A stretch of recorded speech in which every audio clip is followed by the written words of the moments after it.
A ver, un contexto. Cando recibín a axuda Xente Folcados o ano pasado, eu plantexei un proxecto centrado nas fases de destrucción final dos castros, e unha das partes integrantes era o castro del Viño.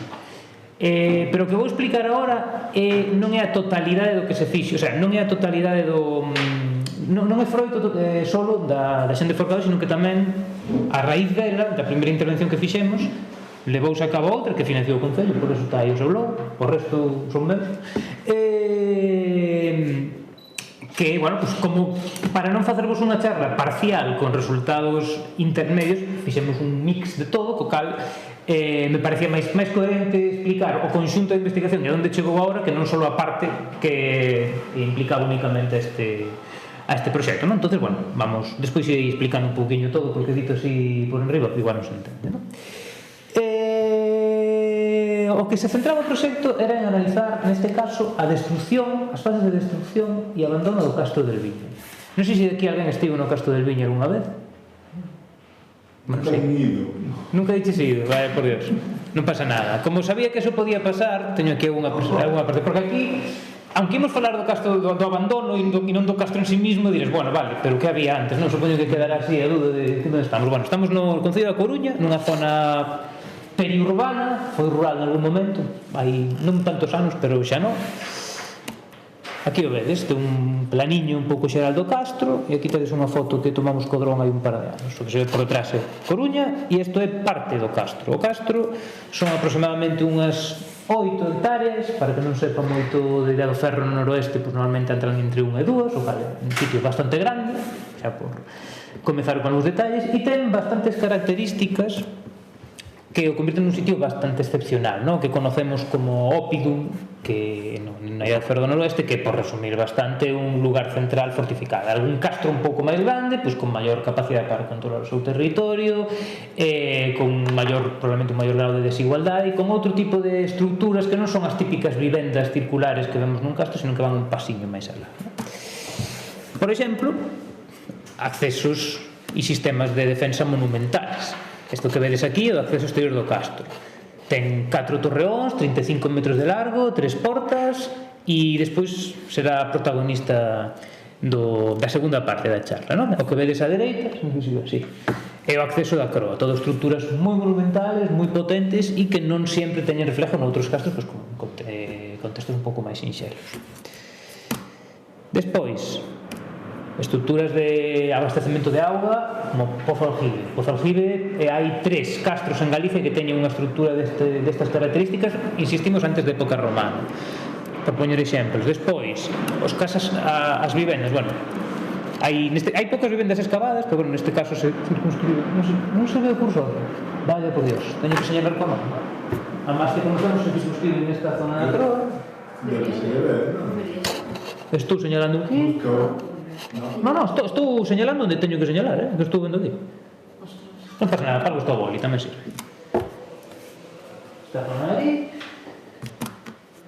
E temos vivendas que son, digamos, saben un pouquiño da norma destas vivendas circulares e pequenas. Son vivendas un pouquiño máis complexas, estruturadas en torno a un pasillo, con distintas estancias, non moi ben conservadas neste caso, pero bueno, é o primeiro exemplo que temos. Algo destinadas para vivenda, outras para almacenaxe. Esta zona de aquí igual sería unha zona de produción de orfebrería, por exemplo, e outras características que señalan un poquinho de diferencia respecto a outros castros. Teñen, por exemplo, un sistema de drenaxe subterráneo que hai en máis zonas do castro, o cal resulta bastante extraño en Idea do Ferro, de feito se conocen moi poucos, tanto en España como en Galicia, e que, bueno, señalan un castro un poquinho máis complexo do que originalmente podemos pensar cando nos aproximamos a este tipo de elementos.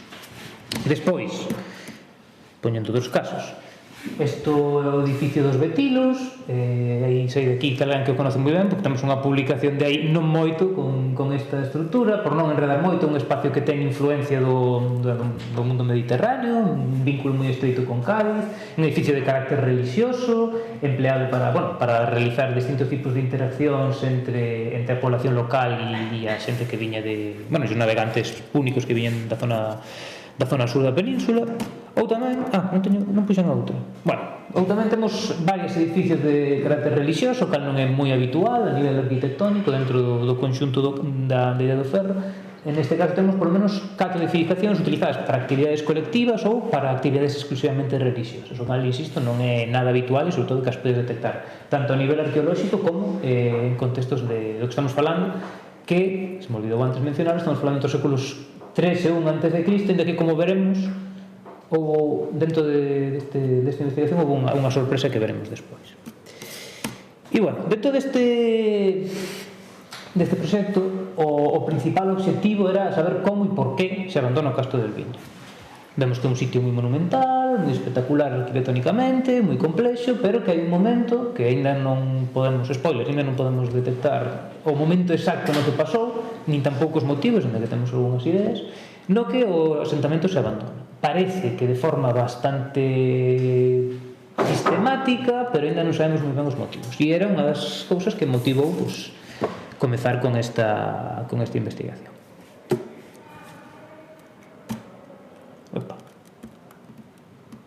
Vale, sí, volvemos atrás. Hai varios indicios que nos levan a pensar que o abandono do castro non é un abandono normal, orgánico, tradicional, de que deixas de vivir nun sitio e pasas a vivir noutro, sino que hai algún proceso de destrucción sistemático, por decirlo de alguna maneira. Volvemos ao edificio dos Betilos. Sabemos que o edificio dos Betilos, que era unha estrutura con moito valor simbólico dentro do contexto do poblado, foi abandonado intencionalmente, destruído pola población, pola propia población local a priori, e destruído por completo antes de que se destruíse incluso as murallas do castro. Noutras zonas, isto é unha das estruturas de vivenda da Croa, zona que vemos por aí arriba, con esos paus pintados que se chaman jalóns. Temos evidencias de incendio, niveles de queimado, e tamén nun contexto que, da mesma forma que o edificio dos Betilos, nos move nos últimos anos antes do cambio de era, na última centuria antes do cambio de era, que igual algúns de vos sona moi antigo, pero, bueno, para a Illa do Ferro é precisamente o final e que marca o inicio das guerras cántabras e da conquista romana, que se acontece entre 29 e 19 antes de Cristo, non? Pero igual, isto podería ser un pouquiño antes, xa vamos deixando caer algunhas ideas. E despois noutras zonas, por exemplo, esta Casa de Cedra, vemos como os edificios que se fixeron en época romana están construídos sobre un potente nivel de derrumbe, é dicir, o castro foi destruído e despois, en algunhas zonas, se reocuparon xa sobre o derrumbe. Son indicios que nos levan a pensar que houve unha fase de destrucción do castro, polos motivos que sexa, que, bueno, pues ten unha certa relevancia e un certo alcance, non? Podemos como propoñer as ideas bases que xestaron o proxecto. Despois, estou vendo demasiadas fotos. Outro dos elementos, isto son un pouco raro, pero se os fijades, en distintas zonas aparecen bolos graníticos de tamaño bastante monumental, que diría, bueno, o castro foi utilizado como canteira, poderían ser recientes, que é o que se pensou toda a vida, o que pensamos todos en varias ocasións. Sin embargo, varios deles, poño estes 3 casos, hai algún máis, están asentados en niveles ou inmediatamente posterior ao uso do castro ou da primeira destrucción do castro. Entón, diros, vale, e por que de repente aparecen pedras de toneladas no medio do castro nun momento inmediatamente posterior ao uso? O sea, non estamos falando de algo non estamos falando de algo moi posdeposicional nun contexto contemporáneo, moderno, incluso medieval. Estamos falando de algo que acontece hai 2000 anos. Ojalá. Sería, tamén o pensamos, pero non é posible. Creo que ao proyectil, despois falaremos de proyectiles, pero o proyectil máis grande do que se ten constancia, creo que son 60 kilogramos no século III, no século II, na zona de Judea. Aquí estamos, pues, igual triplicando centuplicando esa cantidad. Pero tamén o pensamos. No, pero igualmente, non son proyectiles, ojalá. Sería moi divertido, parece como se fora abismo de Gel, non? Lanzando aí as peras contra... Pues, no. Pero sí que chama a atención que haxe un proceso de destrucción tan grande, no, que parece que estas peras que tenías que botar dende arriba por a lógica gravitacional, se lanzan en un contexto temprano que incluso algunhas outras zonas a priori estaban ocupadas, despois veremos que non tanto. Despois, temos varias zonas no que o castro está completamente arrasado. Isto que vedes aquí é un dos torreóns do acceso despois de excavar, porque os arqueólogos temos esa manía de restaurar e recrecer as estruturas, pero moitas veces, tal e como estaban originalmente, é así. Isto que se conserva dun torreón, deste torreón de feito, Este é o mismo de aquí xa está reconstruído, recrecido e ben bonito para que as visitas o disfruten, pero o Torreón tiña prácticamente 3 fiadas. Iso acontece en moitos do sistema defensivo, que nesa foto, porque quizás é máis representativa, e tamén acontece nesta zona de aquí, se vos fijades, esta foto vereda por varias veces, porque senón, en concreto esta outras parecidas. O sistema de acceso, 2 torreóns, aquí hai un, sin embargo aquí non hai torreón. E dices, vale, aquí ainda non espagacete, non? Estábamos nunha parte. Sin embargo, non hai torreón, había un burato feito intencionalmente. Neste caso non sabemos para qué, ahora si temos máis ou menos constante de para qué. E que nos indica tamén que hai un nivel de arrase moi grande de algunhas estruturas, de novo, todo isto está recrecido, non nos olvidamos. E que nos chama a atención, polo menos, como para intentar saber como e por que se abandona. E isto nos leva á seguinte pregunta, que é bastante sincero. Son evidencias dun abandono normal do castro ou houve algún episodio de destrucción violenta, de un tema relativamente tabú na historiografía galega, na arqueoloxía galega, pero que nos últimos anos se empeza un pouco a cuestionar. E neste caso intentamos analizar algúns elementos que hai tanto dentro do castro como na contorna que nos podían levar a evaluar se había ou non unha destrucción violenta. E unha delas, que é coa que realizamos, coa financiación de Xente Forcada, foi a que nos permitiu iniciar esta investigación, se pode pasar, non hai problema. Foi a que se iniciou nesta zona que conocemos como Terraza Sur, que é desmarcado en rojo. Vese ben, non? Rojo e verde. Esta zona ten unhas características un tanto particulares. Está aquí a vedes dentro lado, é unha especie de estrutura aterrazada con parapetos, bueno, isto non se percibe moi ben, pero bueno, ten unha estrutura defensiva que rodea de 2-3 metros de altura en algunhas zonas, noutras apenas se conserva, e o curioso é que está, aquí non ides poder ver tamén, pero o castro estaría aí. Non está continuando o castro. Que lle digo isto? E con que yo digo? Fala, que O rato de vera, non? Non se está no ordenador? Non, por iso digo. É algún dos mandos. Ese. Vale, gracias, Nereida. Bueno, a diferencia que ten é que non está ligado ao castro, sino que está oposto ao castro. O castro estaría nesta zona, vai baixando, aquí é unha zona plana, e aquí volve a haber unha estrutura oposta en canto a relación de paisaxe se refiere.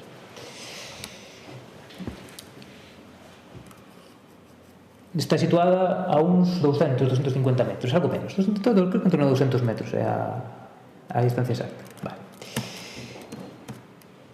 Aquí podes ver, por exemplo, a vista do castro dende a propia terraza. Estamos aquí, esta foto da vista de dron, pero estaría a uns 5 ou 6 metros, basicamente algo asumible en todo un contexto.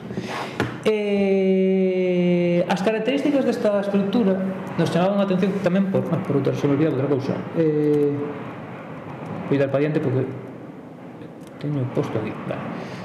Tamén con anterioridade a este proxecto se realizou un georrada de prospección geofísica da contorna para ver as anomalías que hai no subsuelo, e atopamos unha posible estrutura cuadrangular con esta línea de aquí, non a veres, pero bueno, hai que incluir aí distinta, pero bueno, esta que se percibe bastante ben e esta que se percibe menos ben, que resultou despois non ser nada, por eso se percibe peor. Vamos a ver para atrás. Entonces, digamos que nos chamaba a atención por un motivo. A ubicación desta estructura, esta terraza que vives en rojo, é a ubicación exacta e necesaria se tuveras que realizar unha serie con técnicas de asedio romanas. Por varios motivos. Primeiro, é a única zona que única non, despois veremos que non é a única, pero unha das dúas zonas que se ubica exactamente á mesma altura das defensas, de feito, está intencionalmente ubicada á mesma altura das defensas, o que era un requisito indispensable dentro da ingeniería de asedio romano. Nos ahora pensamos en unha catapulta, un trebuchet medieval, un tardo medieval ou algún outro tipo de elementos, e pensamos que mandan as pedras de abaixo a arriba, pero é algo relativamente reciente, se non recordo mal, que empeza a ser a partir do século 9-10. En época romana, os ingenios de asedio se teñen que situar como mínimo a mesma altura que o elemento que pretendes atacar. Non podes lanzar elementos de abaixo a arriba, porque non se ten a capacidade técnica para facer pararlo. Ten que ir en línea recta ou se pode ser hacia abaixo, que non suele pasar tantas veces, pero tamén nosotros. Entón estamos nun sitio no que se cumplen as distancias, os espacios e que tamén ten a morfología propia dun campamento. Entón, será un campamento, terá algo que ver co resto das estruturas. Pois foi o que nos levou a centrar nesta estrutura e coa Xan de Fordados fixemos dúas sondaxes nesta zona. Dos sondaxes arqueolóxicas, unha aquí e outra aquí, para analizar esta línea de aquí e esta línea de aquí, estas anomalías que topamos no georradar. A primeira vamos a obviar porque non saliu absolutamente nada, de feito era unha diaclasa, unha fractura natural da rocha, co cal, nos trogozo nun pozo. E como foi a primeira que fixemos, que aquí o vedes, sondaxe 1, sondaxe 2, pues xa estaba pensando que os cartos estaban mal invertidos, pero bueno, houve unha ápice de esperanza na segunda. Aquí vedes, bueno, igual para os que non sodes arqueólogos non parece tan bonito, bueno, para os arqueólogos tampouco é tan bonito, as cousas como son, pero explico lo que pasa tamén. Isto de aquí é unha zanja, unha gavia, e dices, bueno, pues moi ben, podía ser as mil cousas. Esta gavia que vedes aquí se ve un poquinho mellor, se sitúa delimitando a estrutura que falábamos antes, que se veían os parapetos, o que nos confirma tamén, bueno, que había unha estrutura de cimentación, unha estrutura de delimitación en negativo que, curiosamente, coincide cos tipo de estruturas que pasan noutras estruturas campamentales. Por exemplo, eu que sei, este é o caso, non sei que casos puxo, ahora mesmo non me acordo. Este de Badens, nos campamentos das guerras germánicas, se non recordo mal, das campañas de Augusto, bueno, da gripe. E estes son perfiles feitos en Helmstedt, en Alemania, das campañas de Julio César contra os... non me acordo a tribu exactamente, pero bueno, pouco despois da guerra. Dos germanos que foron a guerra da guerra. Un poquinho máis técnicas, pero tamén teñen este tipo de limitacións que, olvideme de poñer unha foto, compoñen un sistema habitual dun campamento temporal, un campamento da serie, no que normalmente tes un pequeno parapeto con unha coberta de madeira e despois varios fosos, intervalos, que se sitúan na contorna, e a veces outro tipo de estrategias, tampouco veñen o caso, para delimitar o espacio. Co cal, isto, que apareceu recheo con material romano, moi pouquiño, eso sí, nos deu pé a pensar que podía a hipótese ser correcta, ainda que non nos deu pé a confirmar, por desgracia. Tamén atopamos, non exactamente aquí, pero sí na contorna da estrutura, dos proxectiles pétreos. Non sei se engaña a escala, estos son de unha escala de centímetros, son os dous máis ou menos así, de grandes. Os dous apareceron na contorna do espacio. Temos moi recientemente, está unha charla así, pero sin imaxes, fixen aí relativamente pouco para os veciños del Viña, e unha das veciñas que tiña precisamente a propiedade da leira da que saliron estas pedras me dixo: ai, pero destas saliron moitas. E nos quedamos, hostia, joder, non podes decir antes que a xente non nos cree que están dicindo, sí, meu pai atopara varias cando estábamos aquí e tal, e as puñamos nun balado porque nos chamara a atención e dice, mira o que sale da natureza. Bueno, o que sabemos é que non son naturais, están repicadas, están feitas a man, e dices, vale, os dous pares redondos poden ter moitas funcionalidades, pero hai algúns elementos curiosos, non sei se teño aquí a foto, son o peso e o tamaño. O peso, en este caso, a outra está rota, non podemos pensar responsable de nada, pesa exactamente 13 minas áticas. Mira, a mina ática é o sistema de peso romano antes de Augusto, o sea, na época republicana. E as medidas son exactamente 10 dedos romanos. Se non recordo mal, que son 9,5 centímetros, así que son 19,5 centímetros. Estamos falando de unhas pedras, son 9,5 centímetros, unha cousa así, 10 kilos, estamos falando de 5 kilos, estamos falando de elementos voluminosos. Parece unha tontería, pero isto non sei se aquí ninguén estivo de caza, tampouco é o meu caso, pero nas películas podemos ver que non lle podes poñer unha bala de escopeta ou revólver. Cada arma de asedio ten o seu calibre específico e requiere unhas medidas moi concretas. Por qué? Porque son moi pequenas, igual non se pode lanzar, e son demasiado grandes, igual rompes o cacharro. Entonces, os tamaños e as medidas dos proxectiles son moi importantes e moitas veces indican as épocas. Neste caso, parece incluso que é anterior á República, o sea, anterior ao Imperio, anterior ás guerras cántabras, o cal nos pode levar un pouquiño nesa liña. Insisto, todo isto é unha parte inicial e hipotética, estamos aínda sin confirmar a hipótesis porque, como veremos, aínda non temos as cronoloxías precisas con datacións absolutas deste momento. Ainda que, neste caso, igual ainda podemos conseguir. Entón, como resultado desta campaña, o Concello da Coruña pareceu interesante continuar e intentou, financiou unha intervención que fixemos de forma conxunta tanto nesta zona, na zona da Terraza Sur, como nesta outra zona ali, que non sei tamén, que chamamos acceso exterior suroeste. Esta foto que xa vichedes antes. Por que? Porque temos aquí, falábamos antes desde que había un torreón arrasado que tiña que estar e non está. Esta zona de aquí tiña que estar o que sería a cara interna do torreón. Sabemos que eso é así porque aquí temos aquí temos o que sería o peche da porta, o buraco para xantar un ferro, como chamar de outra forma menos técnica, e se tiramos unha corda de un lado para outro, unha porta ten que estar o cerro no medio, e non é torreón. Entonces, como non sabíamos se había outra cousa, pero sí que haríamos aquí unha destrucción bastante sistemática, abrimos toda esta zona hacia a dereita. Teño aquí a foto das sondaxes, aquí se ve o burato. Teño despois, non. Abrimos toda a zona dereita para poder verificar por que se destruye de forma coetánea. Fixemos distintas zonas de extracción de mostras para obter datacións de carbono 14 e saber en que momento aconteceu eso. Os resultados foron positivos, pero non desde o punto de vista que esperamos, así que despois o veremos. Aquí vemos as distintas zonas, este acceso exterior e todo o campamento. Unha das cousas importantes que podemos ver é que, un momentinho para atrás, o sistema de acceso, a zona toda que está completamente destruída é a que está orientada hacia precisamente a estrutura que intentamos identificar como espacio campamental. O cal tamén nos chama a atención de precisamente a que está destruída e a que está xusto a 200 metros en línea recta da zona onde presumiblemente estarían onde apareceron os proxectiles e onde estaría a estrutura da serie. Vamos para adiante. Puxen dos veces a mesma. Vale, sí. Dentro das zonas excavamos precisamente as áreas que quedaron por identificar do Torreón, algunhas sextas que non veñen ao caso, pois é do interesado concello. Aquí, simplemente, podedes ver que xa a orografía do terreno xa indica que non se conserva o Torreón, de feito, non se conserva en absoluto, e o que sí que podemos observar son distintas evidencias de, se me estou alargando demasiado, evidencias de cimentación, algunhas partes da cimentación do Torreón, algunhas con rebaixes feitos na rocha, e tamén como o Torreón estaba completamente arrasado. Isto que vedes aquí é un trazado orientativo que fixemos en función do pouquísimo que quedaba. E que, bueno, pues componía, pues, al final, que decíamos antes, un acceso de 35 metros, 3 portas e 4 torreos. Ainda que ahora só queda. Aquí vedes, por exemplo, aquí son os muros. Estes muros que se prolongarían aquí, desaparecen aquí. Aquí está, completamente destruído. Nesta zona de aquí, de repente, desaparece e xa está directamente a rocha nai a vista, sin ningún outra estrutura, mas a veces un rebaixe que te indica por onde podría ir o muro. E as outras evidencias que quedan, se vos fijades, vedes como se marca moi ben a diferencia entre o suelo, que é esta cosiña marroncilla, iso de aquí, e isto negro. Isto marca o que queda a impronta do que foi o Torreón no seu momento, e do que quedan son só algunhas pedras xa movidas de sitio ou o que sería xa a base da cimentación. Son pedras. Isto é o único que queda do Torreón.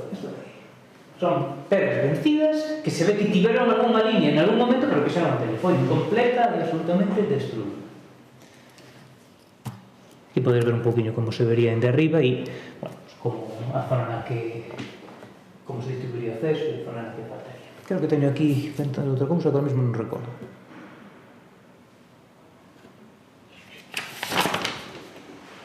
Isto vai despois. Vale.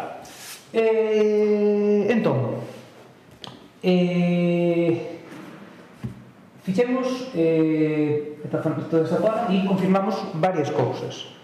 Confirmamos, por unha parte, que o Torreón está completamente destruído. Parece unha tontería, pero a arqueoloxía a veces ten que ir moi paso a paso. Confirmamos que o Torreón está absolutamente destruído e, aparentemente, que non se destruiu por casualidade, que senón a segunda parte, foi destruído de forma intencional, de forma sistemática. Non foi un abandono froito, por exemplo, de acopio de pedra por parte dos veciños, cousa que, por suposto, pasa. E hai varios motivos. En primeiro, que veis máis representativos, por esta zona de aquí, máis ou menos, casi como a zona que se pode ver aquí, existe un camiño tradicional que vai dende a zona de Almedrea de Castro, que está máis cerca do Castro del Viña, hacia a zona de Mesoiro, que é todo este polígono horroroso que hai de viviendas ao lado de Coruña, que é espantoso verlo, pero barato para vivir, así que como está todo moi caro, non queda outra. E neste camiño tradicional que está en uso, unha unha continuación do Camiño Real, bastante tradicional, pasa por aí. Entón, é unha zona na que os veciños transitaron habitualmente. E este torreón de aquí, hai moitas evidencias de que foi pedra extraída. Sin embargo, parece un pouco absurdo pensar que deste torreón solo se retirou pedra hasta aquí e deste, sin embargo, se retirou da cimentación. Non funciona dentro da lógica de obtención de pedra. Ti a pedra, se a obtens, é que está fácil de coller. Non escavas, como se fixo nesta zona, unha zanja de casi 1 metro de fondura para sacar a terra debaixo dun torreón. Non ten moito sentido. E deixes o outro no que tes pedra que ata casi 2 metros de conservación completamente intacta. Non vai esa línea. Aparte, o que podemos ver é que as estrategias de obtención de destrucción de torreón son anteriores, estratigráficamente, non sabemos ainda de cambio. Ese é un dos problemas que ainda temos que afrontar. Pero, ademais de confirmar que a estructura... Bueno, falta moita cousiña, sí. Na anterior campaña vimos que había un burato para extraer o torreón desta zona, e o que vemos é que aquí hai outra línea da mesma, alineada perfectamente, no que se ve como o torreón, para destruir o torreón, houve unha estrategia sistemática nesta zona, por lo menos, onde se pode constatar. Se fixe un corte, meteronlle a pala, con mecanismo que sea, a man, evidentemente, e se destruiu toda a parte do torreón de forma intencional.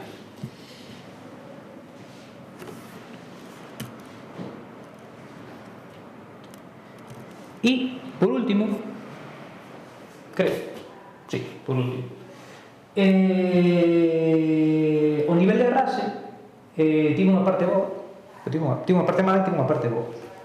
A mala foi que o nivel de arrase non queda nada e non temos prácticamente materiales. Nos contábamos ter algún material biolóxico para poder datar isto e non tivemos absolutamente nada. Tiñamos tamén en paralelo unha estrategia de toma de mostras que intentaba ser útil para poder identificar o momento no que isto aconteceu. E tamén fracasou, pero nos deu unha sorpresa. Nos fixemos tomamos un total de 30 mostras de carbón, algunhas mellores, outras peores. E se enviaron un total de 5 a datar, máis unha sexta que falaremos despois. Tomamos mostras nesta zona de aquí, na que hai un nivel de incendio bastante potente, outra das que se dataron. Outra nesta zona de aquí e outra nesta zona de aquí. Xa todos en niveles de destrucción do torreón. E o que comprobamos é que o nivel de arrase foi tanto que non quedan evidencias da súa destrucción, senón que os niveles que datamos, os materiales que datamos, recordemos, no carbono 14 se data material orgánico, neste caso madeira. A madeira non ten por que pode ser elemento de combustión, pero tamén de construcción, é dicir, estas estruturas estaban feitas en pedra e madeira. E iso foi o que nos atopamos. As datacións que tivemos non nos dixeron en que momento se construiu, en que se destruiu, sino en que momento se construiu. E se construiu 2 séculos antes do que pensamos, no século V antes de Cristo. Sí, aquí poño un poquinho as tablas, pero, bueno, isto é para arqueólogos. Tampouco facedeme caso, senón alguén me refutará cando se publique, non pasa nada. Pero, bueno, esta se entende bastante ben, non? Toda a datación. A madeira en carbón, en madeira arqueolóxica sempre suele ter moitos problemas, que xa me efecto de madeira bella, tío que está tratando un momento no que esa madeira deixou de ter vida, non un momento no que se usou. Pero neste caso, unha das datacións, a 48, esta de aquí, foi tomada sobre unha landra calcinada, que nos dá exactamente as mesmas cronoloxías, co cal, digamos, dunha maneira breve, refrenda as cronoloxías para todo o conxunto que nos leva, pois, século V, século IV. Isto, por unha parte, non resultou moi útil para saber cando se destruiu o castro, pero sí resultou moi útil para saber cando se construiu, porque precisamente este torreón é o torreón, este sistema de acceso é o último que se construiu do sistema defensivo do castro, e parece que non é que non sexa romano, como se dicía nos atrás, se estaba máis ou menos superado, sino que tampouco é do século III a.C., de cando decía eu, sino que ainda é do século V. Temos unha estrutura dunha monumentalidade acojonante, hai 2500 anos de antigüedade. Me xa rompín o bolo. Son por non ter un punteiro láser, agora teño que utilizar o de casa, non? Con a cronoloxía. E, ademais deso, nesta zona de ali encontramos restos do que podría ser un posible pavimentiño, nivel de uso, non quedou moi claro que, e tamén podemos datar outra mostra de ali, que sería nesta zona de ali. Bueno, está todo reventado, foi o do pouco que se conservaba, de feito, o único. Isto que, como podes ver, estos son de centímetros, unha cousa minúscula, incide no nivel de base. E aí a tabla que tedes aí do lado, o que nos indica que isto estaba en uso no século II, 3, 2 antes de Cristo, que é algo máis coherente con isto do caso, o sea, que, básicamente, O terreno se construiu no 5 e no 2, no 3, 2, pues seguía en uso e seguiría en uso ata no momento que se destruiu o castro, que seguimos sin saber cal. Sabemos algunhas cousas. Sabemos que foi en torno a, bueno, no século I antes de Cristo, porque sabemos que xa estaba destruído no cambio de entorno, no cambio de era, pero seguimos sin saber o momento exacto, o que nos impide tamén saber os motivos e os detonantes que puderon causar este abandono. Entonces, a mí me leva isto, e ahora que?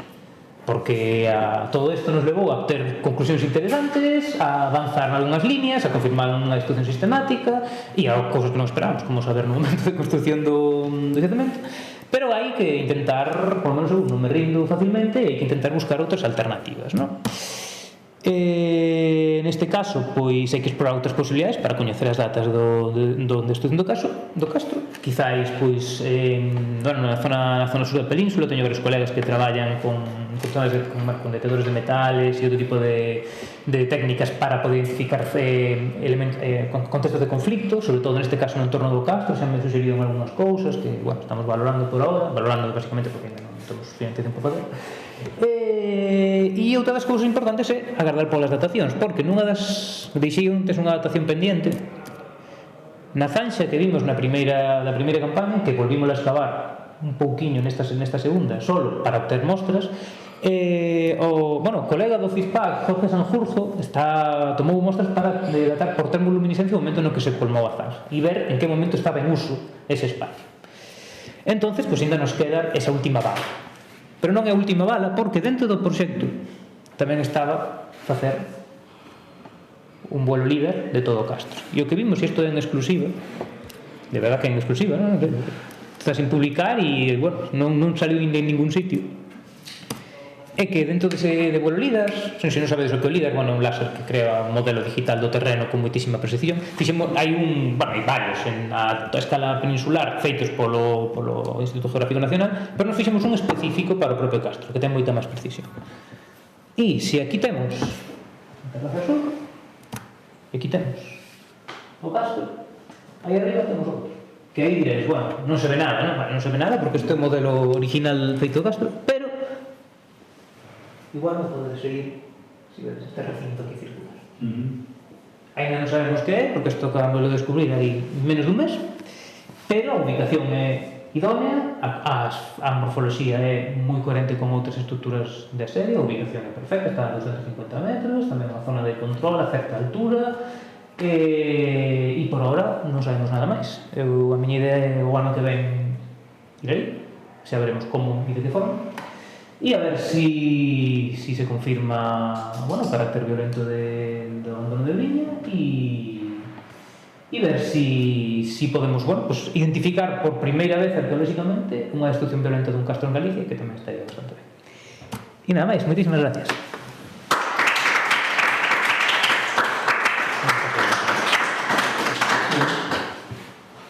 Que interesante.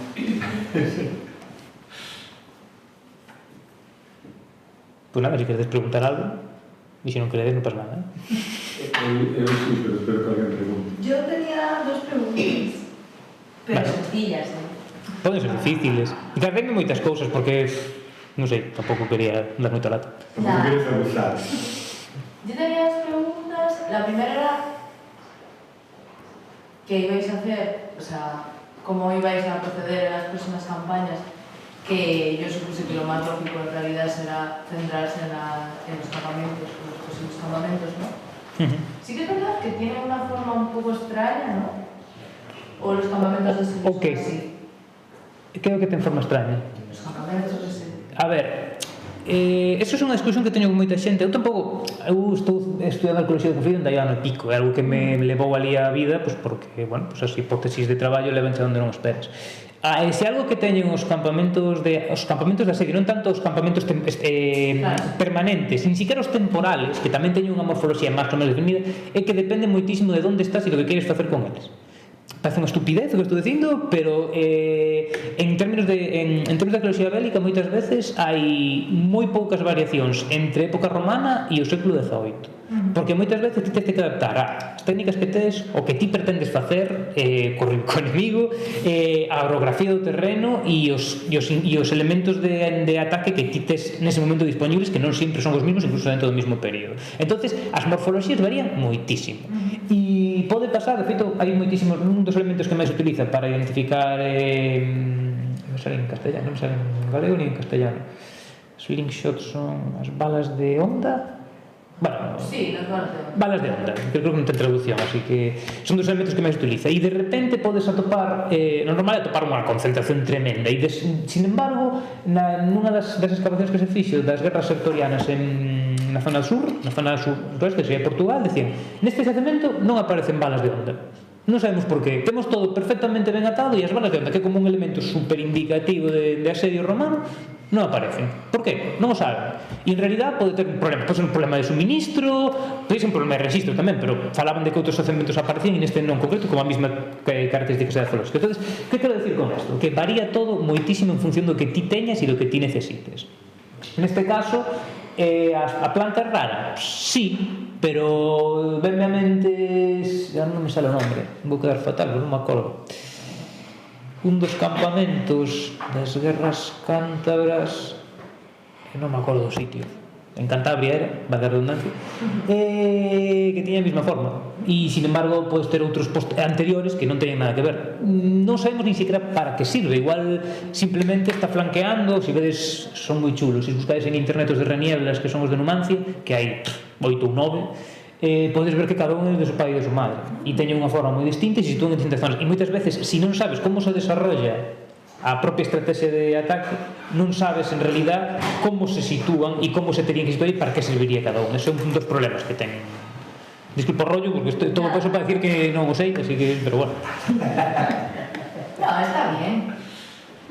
¿Y a outro? Entonces, ¿qué vais a hacer? ¿Solo sondeos o vais a pasar el detector como los campamentos estos temporales? En principio se pasará o detector, pero eso non é algo que faga eu, en principio, non o sei.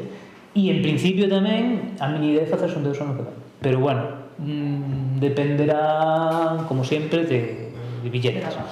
E non sei moi ben como se fará e de que maneira. Pero creo que se fará o ano que vai. E o que nos centraremos é intentar identificar a estrutura, o sea, a delimitación da estrutura, sondeala, obter mostras para datala e despois xa se verá. Si o detectores de metales dá algunha concentración interesante, pues tamén o veremos, pero en Galicia os metales son moi puñeteros porque se destruen con miralos. Ti podes botar, ti podes botar un sacho ali e se o suelo é tan ácido como sempre, igual en 50 anos quedan os restos, non? Así que depende moitísimo do contexto. Non son moi optimista nese sentido co detector de metales. E a idea é esa, pero igual en 6 meses digo outra cousa porque hai máis cartas, hai menos ou vivimos un pouco nesa escritura. Y luego tenía una última pregunta, que eso sí que ya es más complicado, que es que construyeron esas murallas en el siglo V. ¿Sí? Y eso es sorprendente. Sí, sorprende. Muy sorprendente. Sí, sorprende, pero igual... ¿Tú has visto cómo... O sea, ¿tienes alguna hipótesis? Porque, quiero decir, no entra muy bien en el discurso general de la Edad del Hierro, esas cronologías. ¿Por qué? Son muy antiguos. Pero... No. A ver... Non é tanto o tema das murallas en sí mismo, hai recintos amurallados dentro do século IX, claro, sobre todo claro, é o tema... Baroña está datado antes, incluso. No, pero non é tanto el concepto de ópimo. Digo, Borneo. Sí, bueno, Borneo vas a un coetáneo, pero hai varios anteriores, sí, iso non é problema. Pero o tema non é tanto eso, sino, primeiro, é o que decía Lupe, ter un ópidum tan antigo, o sea, algo tan complexo, tan antigo, e unhas murallas tan tronchas, tan antiguas.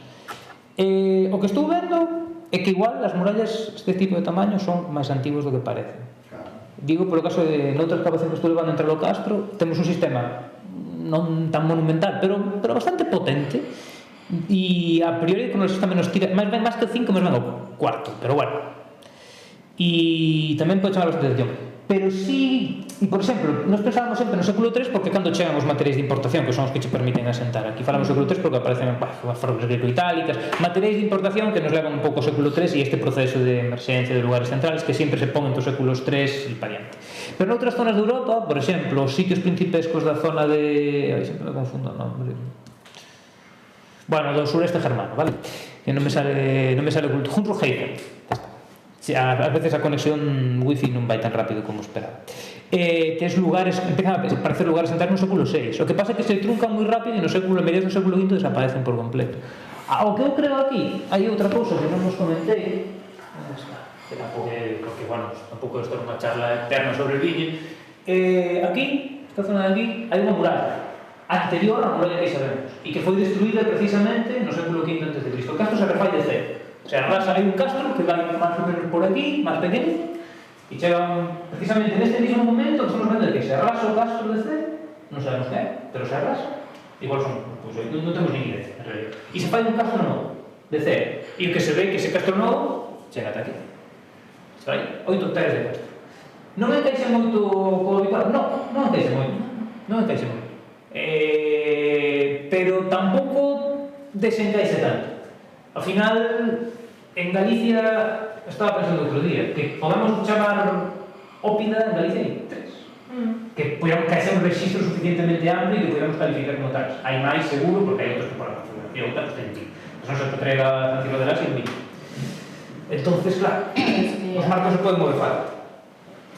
Bueno, pero, a ver, a mí que me encantó la presentación. No me meto aquí, no me veo como si no pegado, pero disculpademe. No, digo, porque sempre conto mismo nestes casos, eu escarrei 3 anos en Borneiro e efectivamente o que ali atopábamos, pois non sei que se seguiu facendo despois, non? Pero o que ali buscaban a Romero Masía, que logo abandonou a arqueoloxía pero que foi, como sabedes, a que fixo o primeiro libro sobre as prexos, era isto, ela buscaba un mápido e buscaba un corpo de guardia e buscaba, que non lle chamaba de 40 anos e efectivamente unha parte do que aquí acaba de describir ali o estábamos atopando. A outra vez que fun por ali a velo, máis ou menos, e era, creo que non sei a datación que tiña de carbono 14, que había moitas dúbidas sobre ela, creo que era o que 540. A ver, as datacións de Borneiro despois se recalibraron un pouquinho, pero sí, estamos falando das cronoloxías parecidas. Pero é parecido, non? As cronoloxías, sí. O volumen, a interpretación social que se ten en Borneiro é un pouco menos potente en canto a... Claro, sí, intento evitar esas palabras. Pero eso é tratado de que vos digan porque Borneiro está allá el Viña da Cor. No, ojalá. Eu son de Camariñas, vamos a ver, estou máis cerca de Borneiro a nivel personal que de... É por meterme con. Sí, no, de feito hai un sitio, bueno, que eso algún día irei si sigo vivo, pero un dos yacementos con maior potencial para identificar dinámicas parecidas a de San Cibrón de Las, Santa Trega ou el Viña, está en Ponteceso, que é o Castro Nemeño, son 12 hectáreas de yacemento. Nemeño. É unha auténtica... Nemeño, é unha auténtica barbaridade. Eu estive ali... Pero non está escavado, non? Nada. Eu estive cerca de escavalo, pero ao final non pude. É que aí van as miñas preguntas e logo fago outro. Sí, máis ou menos, sí. Podemos. No, que ten que ver con que, claro, en realidade o coñecemento que temos, o que tedes, que temos todos, o que nos dades vos, pero ten que ver con que está escavado. E o que está escavado ten que ver con determinado tipo de criterios que non teñen que ver coa propia, digamos, temos un coñecemento previo que nos leva a determinado tipo de intervención, pero non a outras, non? E aí temos como historiadores que somos todos, temos un nivel de, digamos, de pre-juicio e de engano, pues que é inevitable. Sí. Entón, justamente, a mellor o que estás agora atopando é, pues, como ocurriu con outras cousas, a punta dun iceberg, non? Que resulta que hai máis, só hai 3 ópticas, resulta que a mellor hai moitos máis, non? E a mí o que me parece máis interesante, xa en términos máis historiográficos, é esta idea, digamos, negada sempre da destrucción e justamente tú estás buscando contradecir ese mito. Al final é o mito de que pasa? Que non se destruiu nada, nunca se destruiu un solo castro e o romano. Claro, sí. Non sei que ten que ver isto, por certo, isto tamén é unha pregunta. Me estás viendo deberes que se me olvidan as cousas que dis. Bueno, no, son comentarios que a lo mejor non sei. Digo, que ten unha relación tamén cos campamentos que se están atopando para máis adiante, ¿no? Estes grandes campamentos que tampouco se sabía que existían, ¿no? Quero dicir que está descubrindo cosas que nos trasladan unha idea completamente diferente da que tiña. Sí, sí. En ese sentido que ti queres tamén é demostrar algo completamente diferente ao que sabíamos, ¿no? Sí. E entón aí vai a pregunta. Ui, eso ainda non foi. Claro. Sí, porque vos vais paso a paso, pero nos... a ver, se supón que eso ten que ver con Porto de Tabrón ou non? Ten que ver coa chegada dos romanos e a súa ubicación nun sitio estratégico que é a Bahía da Coruña, Betanzos ou non? Vou chegar ata ali, pero me gusta máis o camiño o parte inicial gustoume moito, porque en verdad, isto é unha cousa que me guía a mí como investigador. Eu intento analizar cousas as que lle vexo algo distinto. Quer dizer, non vou facer outro estudio que dá o que xa se fixo para decir o mesmo que dixemos anterior. Personalmente, eso non ten ninguna motivación para mí para dedicar a investigación. Para eso me dedico a outra cousa. Non ten sentido como traballo.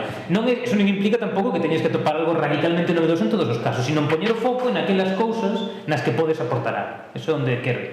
Por eso, o que diste, totalmente certo. E ten relación onde que non traballamos xuntos. Bueno, colaborei con algún deles. Con Roman Army sí que colaboramos unha vez. De feito, un deles, Jesús, foi o que fixo Georrada nesta zona, por exemplo, estamos intercambiando cousas a veces. Ten bastante que ver coa mesma idea de o concepto conquista pacífica. Se o aplicas en calquer outro contexto que non sexa romano, solda ridículo. Ti si pensas, si dis, es que sempre se propoño, si dis que a conquista de Sudamérica en época colonial española foi algo que querían os indígenas, igual saltan che pescozo varias personas e claro, entonces ¿por qué estás aplicando estos planteamientos aquí que en medio Europa están desfasados pero aquí están moi presentes? Entonces hai que intentar darlle esa volta. Roman Army fixo a través dos campamentos, ten que ver, pues mira, relativamente cerca excavaron ano pasado e non sei os resultados, os pregunto a José, pero excavaron un campamento a non sei, 10 kilómetros desta zona. Onde? En Laracha, en Santa Valle. Xa se conocen de aí. De feito, foi curioso porque eu estaba nunha charla en Edimburgo e José deu esa charla con ese campamento e eu preguntei e ele me dixo non contaba que houbera ninguén que conocese o sitio. Entonces, se non o poño, por favor non digas nada. Fai moitos anos de xa e ahora xa está publicado, xa se pode decir. Ele tiña a idea de que fose antigo e despois vou co tema final porque eso despois leva para aí. E vai un pouco nesa línea de que ao final estamos poñendo, antes se puño foco noutras cousas, se identificaban outras cousas, e estamos poñendo foco noutro fenómeno que é a arqueoloxía do conflito e a arqueoloxía da conquista, que antes non se enfocou, e precisamente, bueno, en Galicia en general é moi complicado identificar contextos bélicos, pues sobre todo polo que o suelo come todo. Vamos a resumirlo moi rápido, pero neste caso en concreto sempre se mirou hacia outro lado. Entón, ahora que poñemos a vista hacia ali, de repente empezan a aparecer cousitas. Eu estou seguro de que este non é o único caso. Si foi arrasado, que ainda tampouco podo decir en que momento foi, pero si foi así, estou seguro de que non foi o único, porque de 3.500 castos que hai en Galicia sería bastante extraño que solo atacase, non? Pero parece que se empezas a poñer o foco aí empezan a aparecer cousas e a xente empeza a decir, bueno, é que neste outro aparecen tal cousa, e iso pasa sempre así e seguirá pasando. E respecto ás datas, mira, non sei tens que ver tanto co coñecemento de Portos Manos de Tabrón, pero sí que hai un traballo dun historiador francés dos anos 80 que decía que a zona dos Ártabros era a que máis mencións tiña en Estrabón. Eso non significa nada máis que a conocían bastante ben para o pouco que conocían esta zona, que era moi pouco. Hai outra referencia, non mencionei porque dou moita brasa con eso, pero me encanta que fagas a pregunta porque sei podo facer. Hai unha referencia de Dion Tasio que fala de que Julio César estivo en Brigantium e que a xente de Brigantium se rendiu porque nunca escoitara o ruido das naves, con independencia da propaganda que lle gustaba facer aos romanos respecto a súa capacidade bélica. Sabemos que Julio César estivo dando hostias primeiro na zona de Porto e despois veio ata aquí. El quería sacar cartos para a súa campaña política, que saliu bastante ben, para despois iniciar a Guerra das Galas, que isto foi no 61 a.C., foi pouco despois, no 57, e a miña hipótesis é que isto pudo ter que ver con esa fase por varios motivos, porque temos elementos que a destrucción tanto na zona da península da Coruña, que tamén aparecen materiais tamén de orixe púnico e con esta zona, parece que todo desaparece nese momento do século I antes de Cristo. Pero por ahora só podo decir o século I antes de Cristo. E ese é o tema, está bailando ainda moitas cronoloxías. Os datos que temos de abandono e destrucción do castro tamén nos sitúan por aí. Parece que un pouquiño antes do que serían as guerras cántabras. Claro, en arqueoloxía a veces definir 40 anos é unha tortura. E se as fechas se van 100 anos para arriba, 100 anos para baixo, cambianche por completa a perspectiva. E a hipótesis que eu barallo para esta destrucción é esa. Que necesitaríamos para saber eso? Pois materiales tardo-republicanos, máis proyectiles con pesos republicanos, estruturas coherentes desa mesma época, sabes? E algunha datación, por suposto, que por ahora son esquinas.